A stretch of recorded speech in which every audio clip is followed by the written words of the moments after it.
안녕하세요. 로맨틱 아이즈의 금손 언니입니다. 속눈썹 연장을 받으시면 얼마나 유지가 되시나요? 속눈썹 연장을 주기적으로 받으시는데 유지력이 너무 차이가 많이 나거나 이러진 않으신가요? 속눈썹 연장을 받기 전, 샵을 방문하기 전에 어떤 준비를 고객분이 해야 되는지에 대해서, 그리고 받고 나서 애프터 케어에 대해서도 이야기를 해보겠습니다. 보통 시술자분들은 속눈썹이 본인이 받으시면은 유지가 대부분 오래 갑니다. 그런데 속눈썹 연장을 처음 받으시는 분들은 속눈썹이 빨리 떨어집니다. 그 이유는 아무래도 속눈썹 연장의 원리에 대해서 잘 알기 때문에 어떻게 관리를 해야 되고 전과 후의 관리 요령을 잘 아는 시술자분들은 오래 유지될 수밖에 없습니다. 그러면 고객분들도 그 부분에 대해서 공부를 해서 인지하고 있으시면 되겠죠. 고객분이라면 제가 말씀드리는 거를 잘 들으셨다가 샵을 방문하기 전에 관리를 하고 그렇게 방문을 하시고 속눈썹을 받으시고 나서도 이런 식으로 관리를 하시면 되겠죠.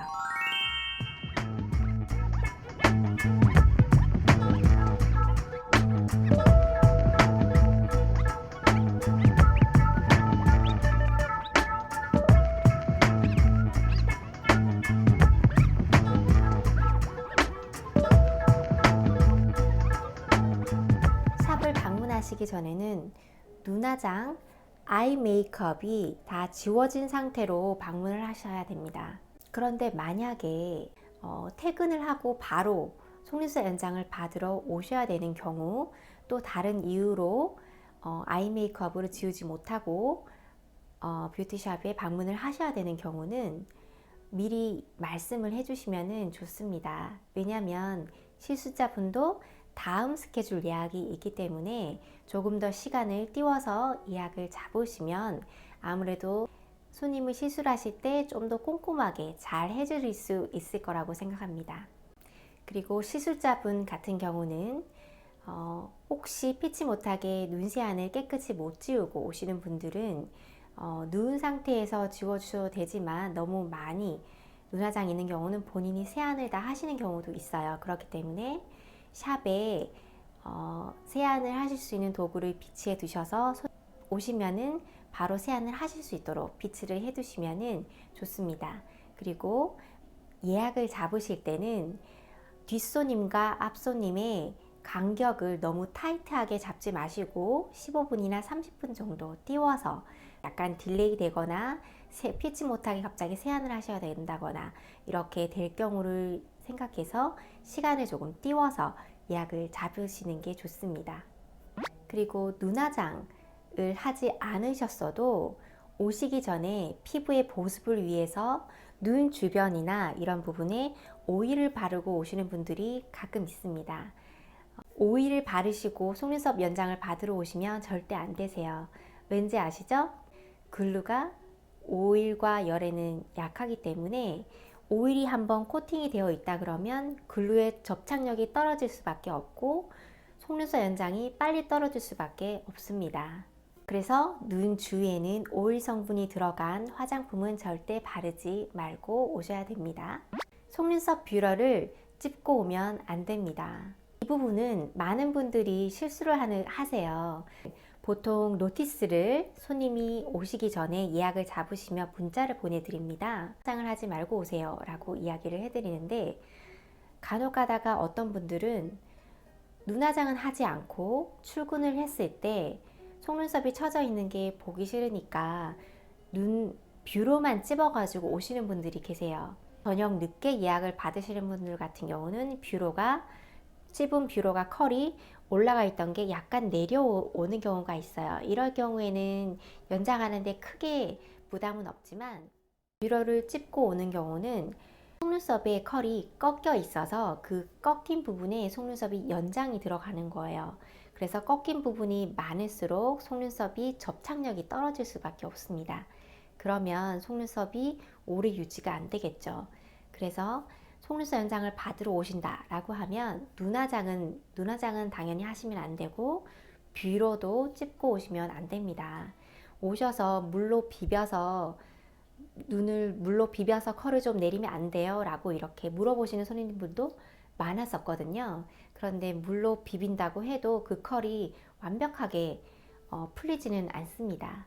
그래서 속눈썹 연장을 받으시러 올 때는 뷰러를 절대 찝으시면 안 됩니다. 글루가 마르는 데는 최소 10시간에서 24시간 정도 걸립니다 라고 문자를 드리죠. 근데 그 부분은 손님한테 미리 알려드려야 됩니다. 왜냐하면 손님이 연장을 받으시고 나서 이후에 스케줄이 있으신데 이 부분에 미리 알려드리면 스케줄 조정을 하시기 굉장히 편하실 거예요. 24시간 안에 물이 닿는 경우는 글루가 접착된 부분이 백탁 현상이 일어날 수 있어요. 회색깔이나 흰색깔, 회색빛으로 변할 수가 있는데 한번 변하면 그 색이 다시 돌아오지 않습니다. 글루도 약해지고요. 그리고 시술 후에는 렌즈보다는 안경을 착용하기를 권해드립니다. 글루가 연장이 들어가고 나서 마를 때 화학 성분이 나오게 되는데 그 부분이 눈을 자극시킬 수 있기 때문입니다. 시술 후 마사지를 받으시는 걸 권하지 않습니다. 이 부분은 손님한테 미리 노티스를 오시기 하루 이틀 전에 미리 주셔도 좋고요. 직장인 분들은 쉬는 날 뷰티 머리하고 네일하고 눈썹하고 이런 걸 한 번에 하시는 분들이 참 많죠. 속눈썹을 아침 일찍 예약하신 분들은 나중에 마사지를 받으러 가시는 분들도 상당히 많아요. 그래서 미리 말씀을 드리면 연장을 받으시고 나서 속눈썹이 눌릴 수 있는 마사지를 받는 거는 당일날 예약을 잡지 않기를 권해드립니다 라고 문자를 드리는 게 좋습니다.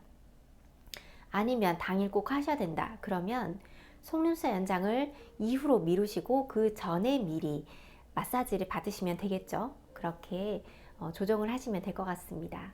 손님분들 중에 미리 물어보시는 분들이 계세요. 이 부분은 그 다음 본인의 스케줄 때문에 물어보는 거겠죠. 바로 눈화장에 관한 건데 속눈썹 연장을 받고 나서 바로 눈화장을 해도 되나요? 라고 물어봅니다. 미리 알려드리면 좋겠죠. 속눈썹 연장을 받으시고 나서 눈화장은 가능하나 아이라인 부분에 라인이나 펄화장은 바로 하지 않는 게 좋습니다. 언제까지? 글루가 마를 때까지 하루 정도죠. 왜냐면 글루가 마르지 않은 상태에서 펄화장이 들어갈 경우에는 글루에 그 펄이 묻으면 떨어지지 않아요. 같이 굳어버리니까 아무래도 오염이 되겠죠. 눈 피부 건강에 좋지 않습니다. 손님이 예약을 전화로 하시거나 아니면 인터넷 온라인상으로 하실 경우에는 문자로 최근에 아이라인 문신이나 라식, 라섹, 쌍꺼풀 수술을 하신 적이 있는지에 대해서 물어보는 게 좋습니다. 그 이유에 대해서는 제가 지금 위에 태그를 했습니다.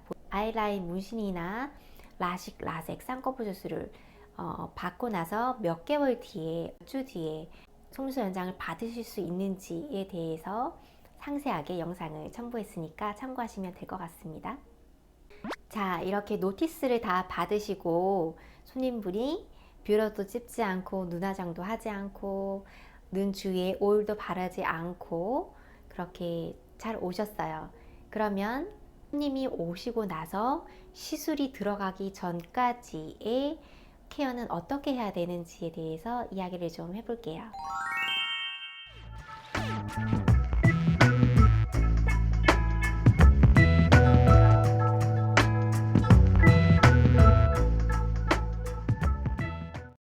손님이 오시면은 상담을 해야겠죠.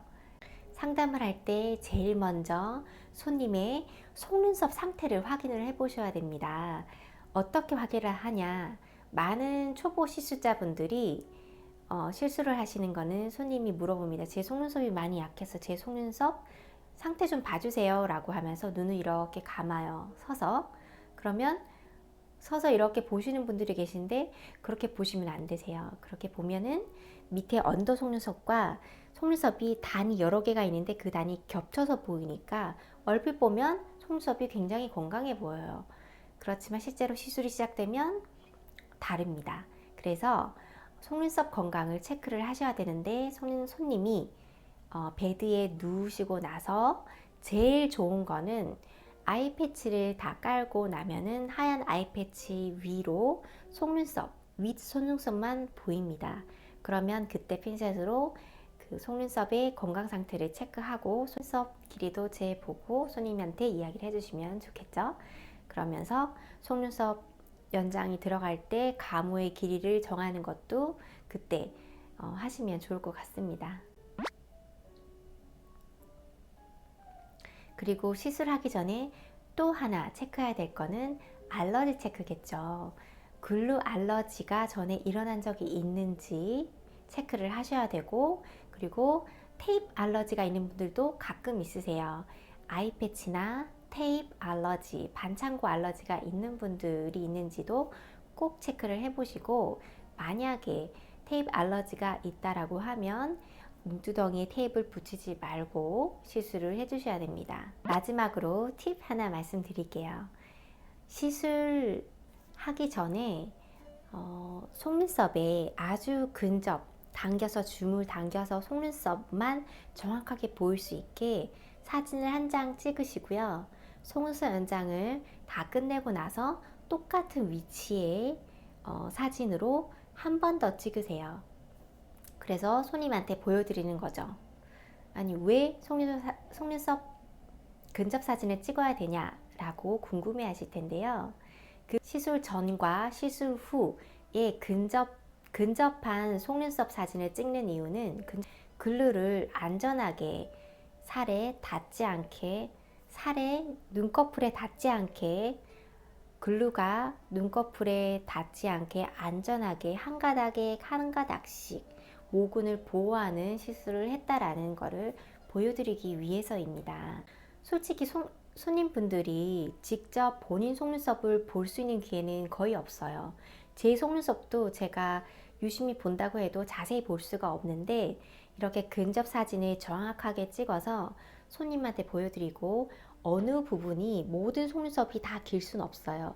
어느 부분이 지금 자라고 있고 속눈썹이 자라서 빠지고 이걸 반복한다는 것을 보여드릴 수 있고 설명해드리기 아주 쉽습니다. 속눈썹이 일정 기간 자라서 100일간 유지되다가 수태잉송소로 빠지고 휴지기를 겪어서 다시 자란다는 것을 모르는 분들이 상당히 많아요. 속눈썹 연장을 받기 전 사진을 보여드리면서 한 번 더 간단하게 설명을 드리면, 고객분들도 속눈썹 연장을 받으실 때 이렇게 안전하게 살에 닿지 않게 연장을 할 경우에는 속눈썹이 빠지고 안 자라는 그런 사태까지 가지 않는다라는 것을 확인시켜 드릴 수가 있어요.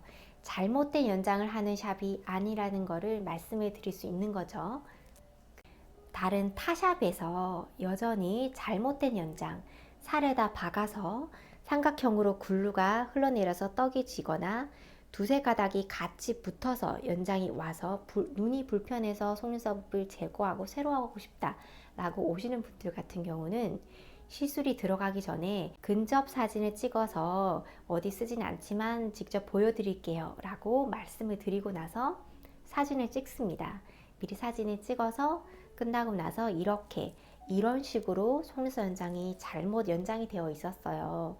지금 제가 이렇게 살에 띄워서 한 가닥씩 한 올씩 빗질을 해도 다 될 정도로 안전하게 연장이 이렇게 차이가 나게 연장이 들어갔습니다 라고 사진을 보여드리는 거죠. 님이 많이 신뢰를 하시겠죠. 그리고 컴플레인도 줄어들 수 있습니다. 저희 속눈썹 연장을 하시는 아티스트 분들은 속눈썹 연장을 어떻게 하는 게 제대로 된 연장인지를 손님분들에게 알려드릴 의무가 있다고 생각을 합니다. 잘 습득하셔서 만약에 이 부분을 모르고 계셨다면 이해를 하시고 손님분들에게 이해를 시켜주세요. 이렇게 시술자분들이 체크를 해야 될 사항들이 굉장히 많아요. 시술하기 전에. 이 동영상을 보신 초보자분들은 영상에 글을 멈추셔서 잘 적어가지고 그대로 사용을 하셔도 됩니다. 분한테 문자로 안내를 드리거나 예약을 하실 때 미리 꼼꼼하게 물어보시거나 이렇게 하면은 좋을 것 같습니다. 도움이 좀 되셨을까요? 굉장히 중요한 내용들을 많이 알려드렸어요. 여러분들 송수업 받으시고 오늘 알려드린 송수업 연장 관리 요령을 잘 기억하셨다가 오래 유지하셨으면 좋겠습니다. 그러면 다음 영상은 송수업 연장을 받고 나서 애프터케어 관리 요령에 대한 영상도 시청을 해주시고요. 오늘 영상도 유익하셨으면 좋아요. 그리고 앞으로 영상도 보고 싶으시면 구독도 부탁드릴게요. 좋아요, 구독은 사랑입니다. 좋아요, 구독은 저에게 큰 힘이 됩니다. 큰 힘이 됩니다. 큰 힘이 됩니다. 로맨틱 아이스 금손언니 TV입니다. 로맨틱 아이스 금손언니 TV입니다. 로맨틱 아이스 금손언니 TV입니다. TV입니다.